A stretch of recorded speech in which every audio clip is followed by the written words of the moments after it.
Welcome to Let's Talk Buffalo, WBNY's new radio program focused on the experiences and opinions of residents in Buffalo. The concept of this program is very simple. We walk around the neighborhood and ask residents about issues we care about. For our inaugural program, we are focusing on social justice. In the age of the pandemic, George Floyd and Black Lives Matter, social justice has come into sharp focus. But rarely do we hear from regular people, how they define social justice and what they think about it. So we started by walking around Buffalo State's neighborhood on the west side, one of the most diverse neighborhoods in all of New York State, and interviewed residents about their definition of social justice. We started our interviews at Buffalo Star Kebab, right on Grant and Rockwell Road, where we talked with Anwar, who was extremely friendly and talkative. We're recording? Awesome. Yeah, let's record right now. We're here at Star Kebab Restaurant with Anwar. Thank you so much for interviewing with us today. Thank you. We're doing a show for WBNY 91.3, and we have a couple questions for you regarding social justice. So the first question we have is, what is your personal definition of social justice, and have you had any experience with it? Justice, that means he is fair and... Anwar's definition of social justice was about security. When people feel safe in the community, when law enforcement works, that's when there is social justice. More about the security. Security, the social security is kind of, and he can call the police. Anwar originally came from Bangladesh and has several degrees, one in law, one in philosophy, and one in engineering. Now is very good. Social justice is very good. Awesome. So you've had a really good experience in Yes. in Buffalo here. Yeah, Buffalo Amazing. is a very nice place now, and Next, we interviewed a group of people from Bhutan who came to Buffalo via Nepal. We were all crowded into a small corner store on Grant Street, at least 7 people who worked in the store and us, and they told us, again like Anwar, that they feel safe here and love living here. Social justice to them also meant safety and security. Where do you originate from? Nepal, from Nepal. Nepal. Actually, we are coming from Bhutan, right? Yeah. It's our motherland is Bhutan. Okay. And then they want to send in Nepal, like 22 years we're living in Nepal. And then came they want here to, for we are immigration here. So you were refugees in Nepal, and then you came here. Yeah. Okay. And do you feel like there's fair economic opportunities here in the United States? Yeah. That's why they came here. Okay.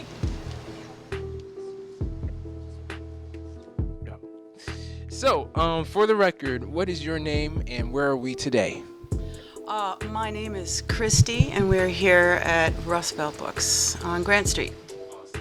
Christy from Rust Belt Books invited us into the back room, and we had a lengthy conversation about social justice with her. To her, social justice meant relationships within a certain community. So, first question. What is your personal definition of social justice, and have you had any experience with it? Well, I think you have experience with it by living in the neighborhood that you live in every day, and how you, what do? You be the world you believe in the context of your social existence. So definitely building and engaging and being in relationship with the world immediately around you, your community, your neighborhood, kind of, it creates a fabric that is very hard to, poke a thing through or divide. Yes. Talked about many things. It was very comfortable in Christie's bookstore. When moving here, the bookstore here. One of the topics we discussed was gentrification. What's going on in Buffalo right now is just the whole overall that's coming here. These rents are going up, $1,200 a month apartments. I mean, how is anyone supposed to dedicate their lives here? Or what about everyone who's been living here the whole time before this came on? Christy had also talked about social responsibility and wanting to make Rust Belt Books a welcoming place. All right, so we're rolling. Right, and thank you. So, how does your bookstore, Rust Belt Books, contribute to this mission of social justice? Oh, being here every day and opening the door and holding it down. It's not like it's a commitment to being present for everyone who walks in the door, and everyone is welcome to walk in the door. Very, very conscious to. We met James on the street pushing a baby stroller. When we asked him about social justice, he immediately talked about India Walton, the social democratic mayoral candidate who had just won the primary. As far as social justice, our mayor that's going out, to me, my opinion is he's never did nothing to balance it, to make it equal. In other words, the cops got to run to do what they want to do, and we never got to stand up and say, hey, Mayor, look at this.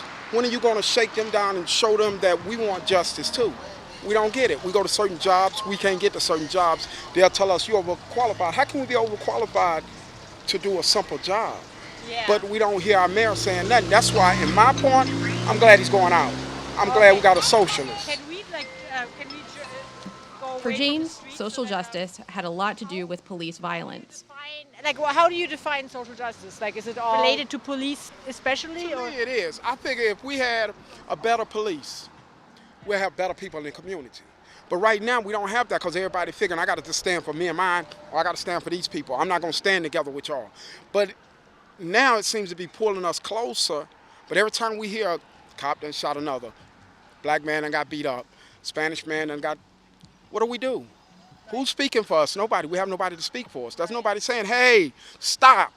Yeah. It's like, I'm turning my face, I'm going over here. When all this going on, where was our mayor? Yeah. Where was the chief of police? When the old man got pushed down, where was they at? They said it was his fault. How's it his fault? The man pushed him. So, as far as social justice, I think we got to do a lot better. All right.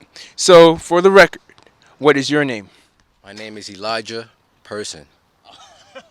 Elijah was playing basketball on the court at Reese and Grant. He told us a story about when he had spoken up for social justice. He explained that he feels more events that bring the community together would help the cause of social justice. Awesome. All right. So, first question. What is your personal definition of social justice, and have you had any experience with it? My definition of social justice is for everyone to speak on racism and inequality at any time, at any given day. I'm going to say one incident happened when I was at the basketball game, and this name came up on the screen, and somebody had said, who is this N-word? And I was like, whoa, that's not cool, bro. You gotta be nice. So I think that I spoke up. I think that's social justice, that by me speaking up, because nobody didn't speak up. And what is something you think the community can do to improve social justice? I think the community should have more events within the community. I would say a basketball tournament, have a cause saying why we're having the tournament, or more cookouts, more shirts saying togetherness, stuff like that. Yeah. I think that will spread awareness through fun stuff. Sometimes it's boring when you talk about politics all day, it's boring. You just gotta have fun with it. Yeah, I mean, politics are just really opinions at a base level, but once you start to resonate with people on a deeper level, you start to sort of see the human side of it, and that's what we're all dealing with. Human beings at the end of the day, regardless of color, creed, gender, that's what it's all about. So, yeah. Well, thank you very much for your time today, and have a great day. You too. Thank you, everybody. Thank you. Well, my personal definition of social justice is providing equal access in everything to all. Really, I mean, that's what it is. We're here interviewing Yanick Jenkins, the director of the Educational Opportunity Program and the co-chair of the Social Justice Learning Institute at Buffalo State. It's great to have you here. Welcome. Thank you. I was wondering, were there any points of view that you don't necessarily agree with or you might critique just because, everyone sees the topic differently? As you could tell, the immigrants coming from maybe war-torn countries to a country where there's a general sense of peace, they might feel more calm, and that makes them happy because they know that they're not at risk of, getting bombed or anything, but they might not pick up on things that people that have been living here are noticing. So were there any critiques you had? No, I guess not critiques, but the way you just explained it is exactly what I was saying. That it depends on the point of view of the individual, where they're coming from, and what their life experience is. So an African American's sense of security might be different from someone who's from out of the country. Because someone from out of the country, they come here, they find security and safety, and it's not until they start meeting those needs, then it's like they start thinking about the other things, food, clothing, and shelter. And then, wait a minute, why does my community look different from other communities? Even though it looks different from where I came from, I still start seeing the disparity in neighborhoods. So African Americans are already seeing the disparity in the neighborhoods because that's how they grew up. So you come out, other people come from out of the country, and after their safety, food, clothing, shelter, then it start, looking around and think, wait a minute, what's different with this neighborhood, and why is there this this bridge bypassing my neighborhood and going into downtown? And just start looking outside of ourselves and start thinking, let me look at this community. And that's when you start thinking about the other side of social justice, the access, outside of safety, because it's interesting, a lot of them talked about safety, but that's because that's where they're coming from. I think just like hearing you talk and, just the different outlooks and how people come in with different views and all that, which is a beautiful thing. How do you think we could get on the same page, and where does that start as far as moving forward and helping the community grow and become more together? That's a big question. Helping the community grow and by accepting everybody's definition, or that everybody has a definition, or that everybody has their own life experiences, and believing one another when we say, this is what my life experience is. And not say, you didn't go through that didn't happen, or prove it, and not think, you're privileged, so you're not affected, you're fine. No, you're affected differently than I am. And I have certain privileges too. Education. I'm privileged in my education, my formal education. And there are other spaces and places where I might be privileged based on my skin tone, my skin color. But I have to also accept the fact that, yes, we've all been affected by racism. It's just the effect is different from each person. I think from what I'm understanding is, step one, take responsibility. Yeah. And that is within each, background. We all need to maybe brush up on our history and realize, hey, like maybe that's not happening today, but what kind of domino effect got us to where we are today? Yeah. And so how would you go about bringing up that conversation with maybe groups of people that don't want to go there, that think, well, this is my ancestors, that's them, that's not me. How do you go about bringing that conversation up in a way that maybe opens some ears? Mm-hmm. Well, I'm not gonna use race as an example. I'm gonna use, I'll ask a group of students, when did you decide that you were going to be heterosexual? Like, let's think about it. When did you make that decision? So that brings a conversation, because then you got to really think about the past, and you got to think about your past and think about, well, I never made that choice. The Social Justice Learning Institute is a brand new organization that's just coming to fruition. What are the goals of the organization, and how do you expect to achieve those goals? Well, it's not an organization. It's hopefully it'll be, we want it to just be a way of life. We want to perpetuate a socially just way of life. And by doing that, we are putting together the Social Justice Learning Institute. So it's to teach us, not necessarily to teach us, to help bring together. First, we're trying to find out, what do we already do at Buffalo State that's connected to social justice? And at Buffalo State, we do a lot. But what we needed to find out was, okay, what do we do? How do we do it? What are some best practices? And how can we share it with other people? Just the good things that are happening. And but the first thing, the first thing we had to do was to define what is social justice before we said, let's do this institute. And even before that, it had to be, what's going on that we even need to have something like this? So what the catalyst was the whole, everything happening with George Floyd, everything happening during the pandemic, and seeing how different communities were affected differently. So all this stuff was happening, and individually and programmatically, or the president, different people were saying different things, doing different things, and we were doing good work in the community. But then the president and the provost decided, let's put all this together. Let's figure out how we can put what we're already doing before what's been happening these past 2 years. Let's try to figure out how can we put all that together and do something that's going to be a mainstay for the institution, and to have different voices, to have students, faculty, staff. How can we maintain this passion, or these voices that are coming out in support of social justice?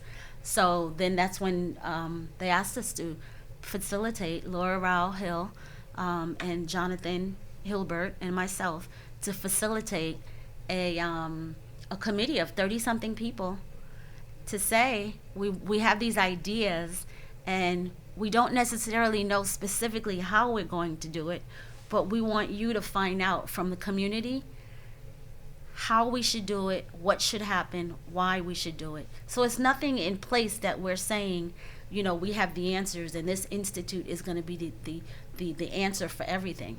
The institute is a place for us to, and we call it an institute, a learning institute, to learn about social justice, but at the same time to share what everybody is doing, and then at the same time to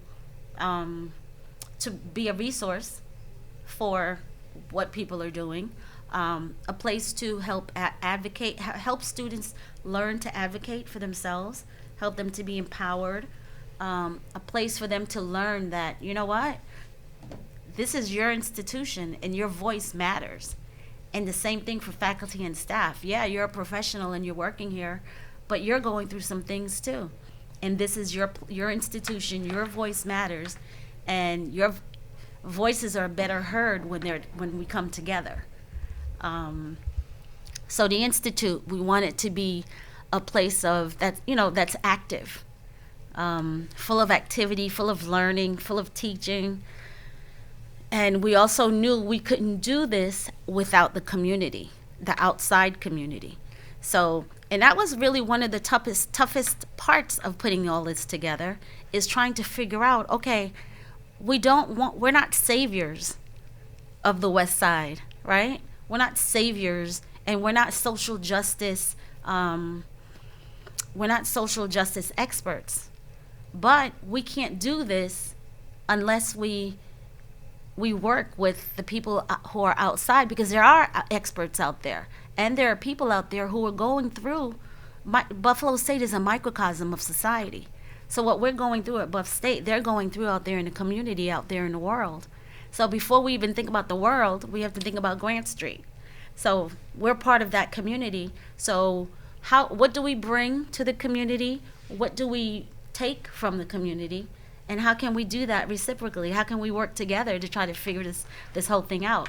So it could be bringing in people like what you're doing, hearing, first of all, what is their definition of social justice, and getting ideas from them. What is it that we need? What can Buffalo State do? How can you help us? But then how can we help you? So we had to think about all of that, because we didn't want to seem as if we're coming and we're experts and we're going to fix the community. And then at the same time, we didn't want the community to feel used, and that we're gonna come to them for everything, and they're going to come and we're gonna use them in the name of social justice. So that was a hard part of it, because it was difficult for people to understand, well, why do you we had 5 subcommittees. and community was one. But we didn't have the answers. We just knew somehow community had to be a part of it.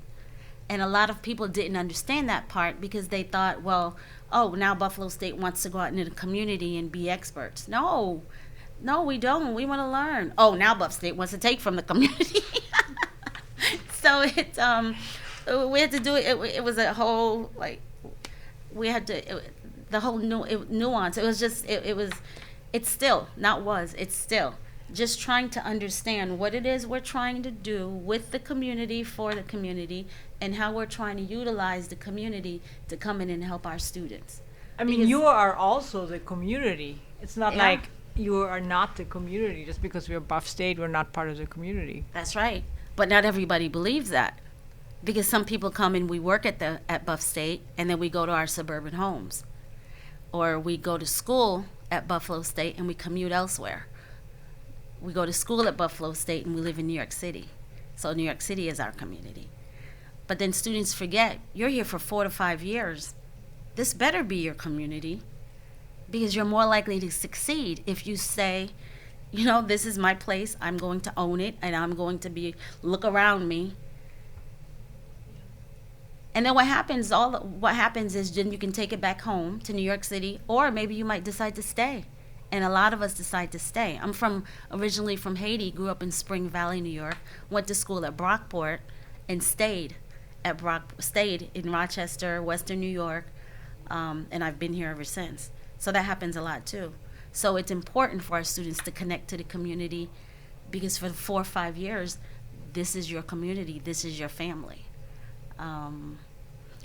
Sounds like I think a big portion of it is obviously relationships and building relationships. You have to build trust as well. Yes. And one thing that we heard quite a bit from our street interviews was coming more events to come together and do cookouts and basketball tournaments and even wear shirts that say togetherness. Yes. How do you think Buffalo State and the community can work together to build those kinds of events? Do you think we could bring the community onto our campus and say, hey, we're going to do this awesome cookout for the people of Grant Street, come on over, something like that? First, it would be to find out, okay, so when we talk about a cookout, what exactly are you talking about? Because he could say a cookout, and then we decide, let's do a cookout, and then we're going to give them this such and such food or such and such, when that's not what it is they needed, because somebody said they want a cookout. Okay, but what about a cookout? In your community, what does that mean? So for us to really find out, and then bringing them to help plan a cookout, rather than saying, hey, this is what we're doing, you're welcome. This is what we're doing, come and be a part of this committee that we're putting together. And if you're unable to come to every single meeting, that's okay, but as long as we have that community voice. With the Social Justice Learning Institute, that's how we did it also. Because we met during COVID, and it was summer, spring and summer, and we knew that it was more difficult to have community voices to be a regular part of our meetings. And we met every other week from 3 to 5 on a Friday. So it was a lot to ask, but that's what was convenient for us on campus. So what we did was we invited different community members to each meeting. So different people came and represented the community, and so we had that community voice. But that was something else that we were thinking, well, first of all, we have to think about access. Who has access, because it was through Zoom? Who has access? Who has they can go to the library, but are we going to ask somebody to go to the library every other Friday when, that's not their job, that's not their, but we wanted to hear what they had to say. So we opened it up every other Friday. We brought in someone different who talked about their organization and what they're doing when it came to social justice, and then we asked them to stay for our meeting so they can hear what we were doing and have input, provide input. So that really worked well. But another thing that came out, we realized that not everybody, when we talk about social justice, not everybody sees themselves. And a lot of people take stereotypes from watching the news, and it's like, whoa, now you want to talk about social justice, you want to talk about black people, or you want to talk about women, and, what about me, white man, who's middle-aged, who had, I'm the perpetrator. You're always looking at me as the bad guy, as somebody, my ancestors did. And acknowledging, yeah, you're right, but let's try to figure out why and what could we do differently, and how could we help you to understand it differently in order to know what to do differently. So showing that everybody, we all belong in the conversation, and it's not just like I said before, perpetrator victim. We have to figure out, well, what does that mean? Like, what does that mean when you say I'm an average white guy, and life has not been too good for the average white guy in the past few years, because things are coming out, things that they didn't plan for, things that they just took for granted that's how life was, that's how life is, right? So there are repercussions on him too, just like there's repercussions on me. They're different, but it's still there. So acknowledging that, yeah, I hear you.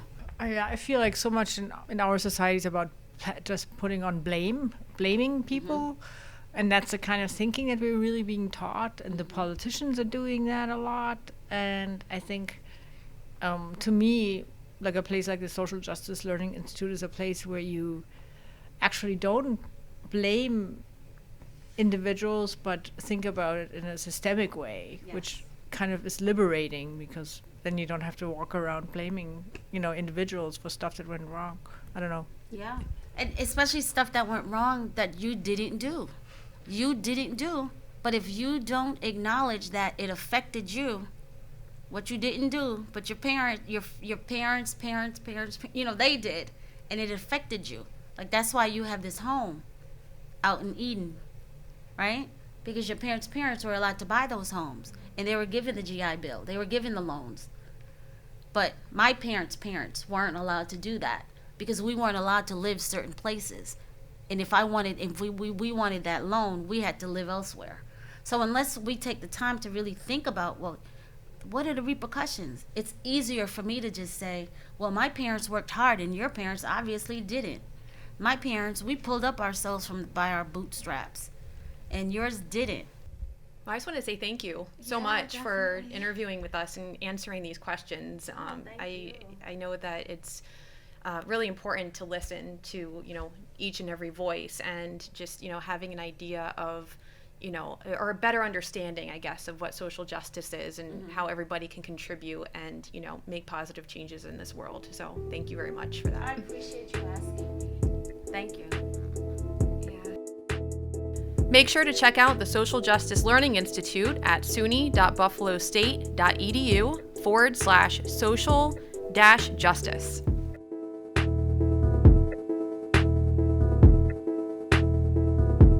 While celebrating the diverse environment that Buffalo provides and the cultural diffusion that it offers, it still leaves a lingering question. What is social justice to you? As we understand, it's security, prosperity, family, and some communities have more of these characteristics than others. The balance is uneven, and it leaves others needing more out of their home. This breeds contempt and unrest, as there are tiers of privilege among minority groups, while sidelining the needs of the natural-born residents. The answers are complicated and unclear, but it is an opportunity for constant discussion to better understand the unique but familiar needs of each member of the community. Thank you for tuning in to WBNY 91.3 and listening to our first Let's Talk Buffalo episode featuring voices from the community and their thoughts on social justice. Stay tuned for more episodes of Let's Talk Buffalo.